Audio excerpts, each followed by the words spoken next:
क्या आपने कभी ये सोचा है कि इस विशाल दुनिया में लाखों करोड़ों लोगों के बीच आखिर आपकी पत्नी आपको ही क्यों मिली?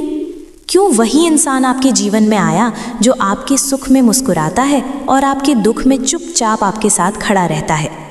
गरुड़ पुराण के अनुसार पति पत्नी का रिश्ता केवल इस जन्म का नहीं होता। ये रिश्ता कई जन्मों के कर्म, प्रेम और अधूरे वचनों से जुड़ा होता है। कहा जाता है, जब दो आत्माओं के बीच कोई रिश्ता अधूरा रह जाता है तो प्रकृति उन्हें फिर से मिलाती है और इस बार उन्हें पति पत्नी बना देती है।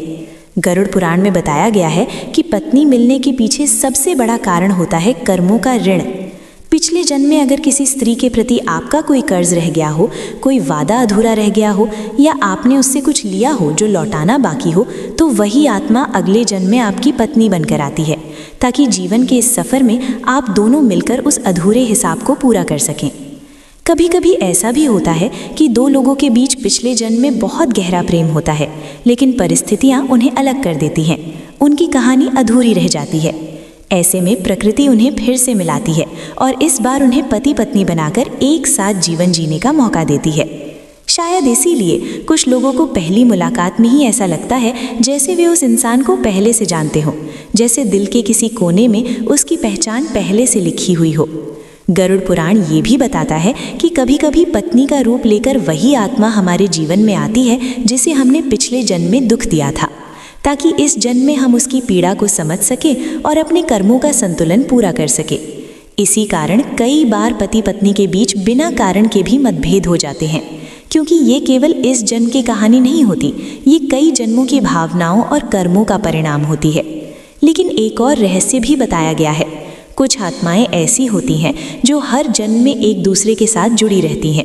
वे हर बार किसी न किसी रिश्ते में मिलती हैं, कभी दोस्त बनकर, कभी भाई बहन बनकर और कभी पति पत्नी बनकर। ऐसी आत्माओं का रिश्ता बहुत गहरा होता है। वे एक दूसरे के बिना अधूरे महसूस करते हैं। गरुड़ पुराण हमें ये भी सिखाता है कि जीवन साथी केवल हमारी कर्मों का परिणाम नहीं है, वो हमारी आत्मिक यात्रा का साथी भी है, जो हमारे साथ खुशियाँ भी बांटता है और कठिन समय में हमें मजबूत भी बनाता है। इसलिए अगर कभी जीवन में मतभेद आए तो ये याद रखिए, हो सकता है ये रिश्ता केवल इस जन्म का नहीं बल्कि कई जन्मों से चला आ रहा हो, और शायद इसी कारण हमारी परंपरा में विवाह को 7 जन्मों का पवित्र बंधन कहा गया है। तो अगली बार जब आप अपनी पत्नी को देखें तो ये ज़रूर सोचिए, हो सकता है वो आत्मा कई जन्मों से आपका इंतज़ार कर रही थी और शायद इस जन्म में आप दोनों को मिलाकर ईश्वर ने एक अधूरी कहानी को पूरा करने का अवसर दिया है।